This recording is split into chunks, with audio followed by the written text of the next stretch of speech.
wanaagsan saaxiibayaal dhammaantiinba meel walba oo caalamka ka joogtaan iyo xilli kasta oo ay idin tahayba ku soo dhawaada laba qiso oo kooban oo quseeya waalidul caasiga waanu jeclaysanay inaanu halkan idinkula wadaagno si ay noogu noqdaan kuwo aynu ka cibir qaadanno qisada ugu horeysa haddii aan ku bilowno waxa ay ka hadlaysaa qofka waalid caasiga ah inuusan marna guulaysan wax horumar ahna uusan gaarin qisaduna waxay ku bilaabanaysaa sida tan waxaa hal meel ku wada noolaa hooyada ah hooyadaas waxay wax u wada ka dhashay hal wiil waxay ku soo korisay nolol adag waxayna kala soo martay dhibaato fara badan hooyadan wiilka waxay ka biili jirtay goob ay la fariisan jirtay gaari gacan waxayna ku dadaashay sidii ay wiilkeeda uga dhigi lahayd mid ay ku nasato wiilka waa uu weynaaday waxa uuna noqday shaqaale bangi waxa uuna qaadan jiray mushaar wanaagsan waxa uu guursaday gabar runtii gabadhaasi ma jeclayn inay wiilka hooyadiis la noolaato waxayna ka codsatay inay hooyadiis ka fogeyso oo ay guri gaar ah dejiyaan habarta iyana ay ku noolaato guri u gooni ah runtii waladku ma garan karo farxadda waalidku uu qaado marka ubadkiisu guursado waana xilliga uu ku ildoogsan lahaa araggiisa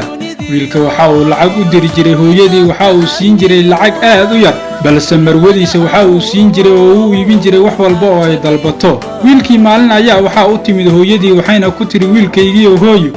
hadda waxaan noqday qof da'aha gurigana keligay kuma noolaan karo waxaan u baahanahay qof i ilaaliyo oo i dhowra hadna ubadkaygii baa tahay adoon waxba isku qaban karin ayaan ku ilaalin jiray habeenkii ma seexan jirin ilaa aad seexato adigu adoon dherginna anigu wax ma cuni jirin haddoon da' noqday miyaad i dayacaysaa markaan garabkaaga baahnaa miyaad i fogaynaysaa wiilkaygii hooyo ii naxariiso sidaan kuugu naxariisan jiray ii daryeel sidaan kuu daryeeli jiray miyaanan hooyada ahayn maana xaq kugu lahayn maana kaa mudnayn inaad i daryeesho hooyo ii naxariiso subxaan allah hooyo hadalladaa kugula hadashay maxaad ka filaysaa in uu ubadkeeduu ugu jawaabay halkii uu naxariisan lahaa soo dhowaan lahaa xasuusan lahaa siday u samirtay dhibkii ay ka soo martay waxa uu ku yidhi wiilkan caasiga hooyadii hadalladan aadka u xun hooye waa runtaa waxaan aad sheegayso oo dhan balse waxaan been ahayn ani hadda buuq badan uma baahnin anigiyo xaaskayguna ma rabno qof saddexaad oo culaysna saara hooyo gurigaaga joog halkaasna geerida ku sug ayuu ugu jawaabay 3 maalmood ayaa ka soo wareegtay markuu hadalkaas ku yidhi wiilkii caasiga ah iyo marwadiisii waxay u baxeen safar waxayna ku dhinteen safarkaas labadoodiiba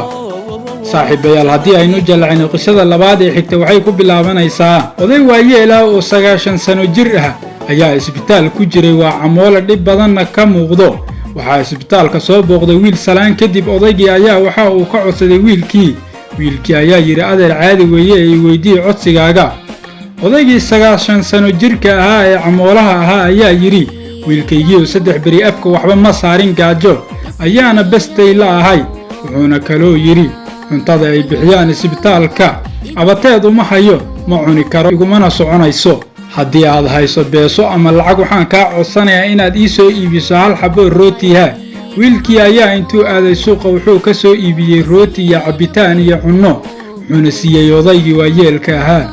odaygii markuu rootigay jab ama gabal yar ka goostay ayaa wuxuu fiiriyey wiilkii intuu dhoolla caddeeyey ayuu wuxuuna ku yidhi khayr allaha ku siiyo wiilkaygiiow wiilkii ayaa waxa uu weydiiyey odaygii su'aal ah adeer wax ilmo ah ma lihid miya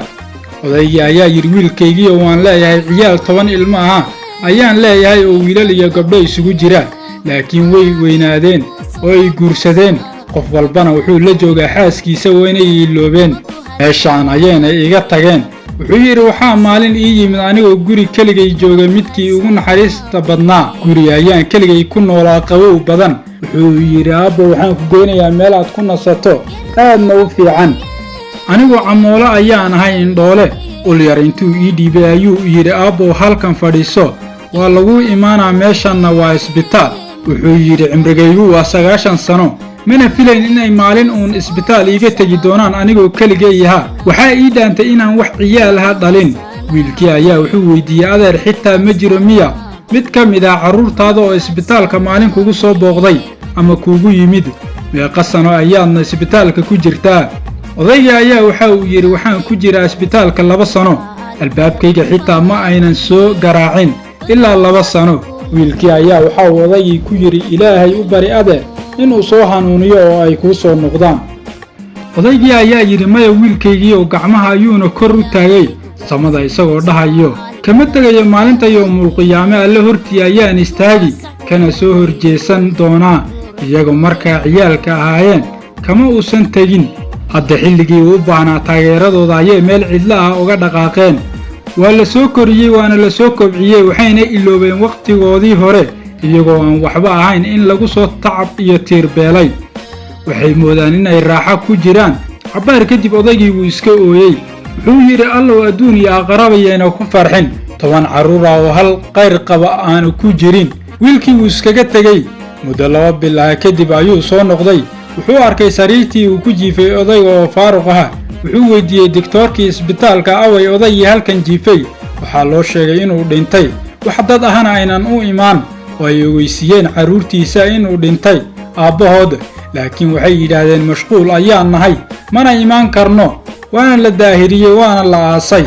nabiga sallallahu calayhi wasallam wuxuu yidhi ma galaayo jannada qof aan waalidkiis waajibaadkooda gudanin